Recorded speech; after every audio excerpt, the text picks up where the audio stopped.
കേരളം കുറേ അധികം മുന്നോട്ട് പോയിട്ടുണ്ട് പല കാര്യങ്ങളിലും.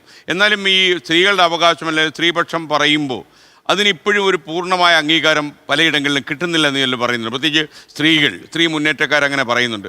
ആ ചോദ്യത്തോട് തന്നെ എനിക്ക് വിയോജിപ്പുണ്ട്. സ്ത്രീകൾ മാത്രമല്ല പറയുന്നത്, പുരുഷന്മാരും അതെ, തുല്യനീതിയിൽ വിശ്വസിക്കുന്ന മനുഷ്യരെല്ലാവരും പറയുന്നുണ്ട്. ഇപ്പൊ നമുക്ക് മുമ്പിലിരിക്കുന്ന ഈ പുരുഷന്മാരായ പുരുഷപക്ഷപാതികളായ ആളുകൾക്ക് മീശ വെക്കാൻ പോലുമുള്ള അവകാശം പോലും ഇവിടെ നമ്മൾ പൊരുതി നേടിയെടുത്തതാ.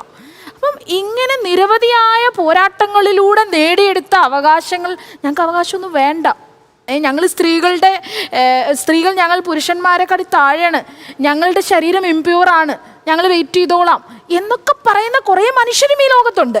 അത് നമ്മൾ അംഗീകരിക്കുന്നു. കേരളത്തിൽ അവരുടെ ഒരു അവസ്ഥ എങ്ങനെയാ? പുതിയ തലമുറയിൽപ്പെട്ട കുട്ടികള് നമുക്ക് വളരെ പ്രതീക്ഷയാണ്, പഴയ തലമുറയിൽപ്പെട്ട ആളുകളിലും വളരെ പ്രതീക്ഷയാണ്. പക്ഷെ ഇതിൻ്റെ ഇടയിലുള്ള ചരിത്രബോധമില്ലാത്ത ഞങ്ങൾ പുരുഷന്മാരുടെ താഴെ ജീവിച്ചോളാം, അവരുടെ സംരക്ഷണയിൽ ജീവിച്ചോളാം, ഞങ്ങൾക്ക് ഇതൊന്നും വേണ്ട, ഞങ്ങളുടെ ശരീരം ഇംപ്യൂറാണ്, ഞങ്ങൾക്ക് സ്വാതന്ത്ര്യം വേണ്ട, ഞങ്ങൾക്ക് പ്രോപ്പർട്ടിയിൽ റൈറ്റ് വേണ്ട, റീപ്രൊഡക്റ്റീവ് റൈറ്റ് വേണ്ട, ഞങ്ങൾ സെക്ഷൽ ഹരാസ്മെന്റ് ഉണ്ടെങ്കിൽ ഞങ്ങൾ കരഞ്ഞു വിളിച്ച് ജീവിതം തീർത്തോളാം എന്ന് പറയുന്ന കുറേ മനുഷ്യരുണ്ട് ഈ ലോകത്ത്.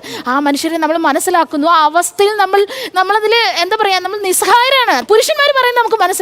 ഇപ്പൊ ലൈഫ് സ്പാൻ ഒരു 5 വർഷം പുറകിലാണ്, പുരുഷന്മാർ സ്ത്രീകളെക്കാട്ടിൽ പിന്നോട്ടാണ്. എന്തുകൊണ്ടാണ്? അവരെടുക്കുന്ന സ്ട്രെസ് വളരെ കൂടുതലാണ്.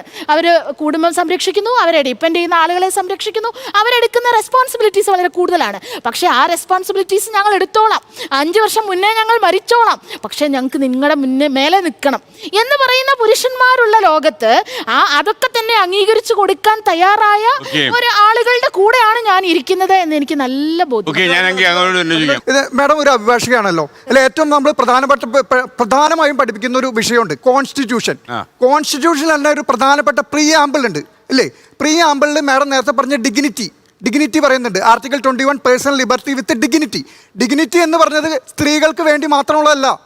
ഇവിടെ പുരുഷന്മാരുണ്ട്, സ്ത്രീകളുണ്ട്, സിറ്റിസൺ ഓഫ് ഇന്ത്യ, അവർക്ക് വേണ്ടിയിട്ടുള്ളതാണ് ഡിഗ്നിറ്റി. അത് നമ്മൾ മനസ്സിലാക്കണം. അതുപോലെ തന്നെ ഫെമിനിസം ആക്ടിവിസം സ്റ്റാർട്ട് ചെയ്ത് എപ്പോഴാണ്? 19-ാം നൂറ്റാണ്ടിൽ. അന്നത്തെ അവസ്ഥ എന്താണ്? സതി പോലെയുള്ള ദുരാചാരങ്ങൾ വരുന്നു, ശൈശവ വിവാഹം പോലെയുള്ള ദുരാചാരങ്ങൾ വരുന്നു.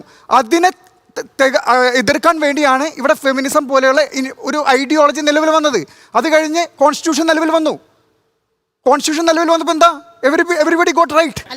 അത് ബുക്കിൽ എഴുതി വെച്ചിട്ട് കാര്യമില്ലല്ലോ, നമ്മുടെ ജീവിതത്തിൽ അത് പ്രാക്ടീസ് ചെയ്യാൻ പറ്റണ്ടേ? സുപ്രീം ലോ ആണ്, supreme law of the land.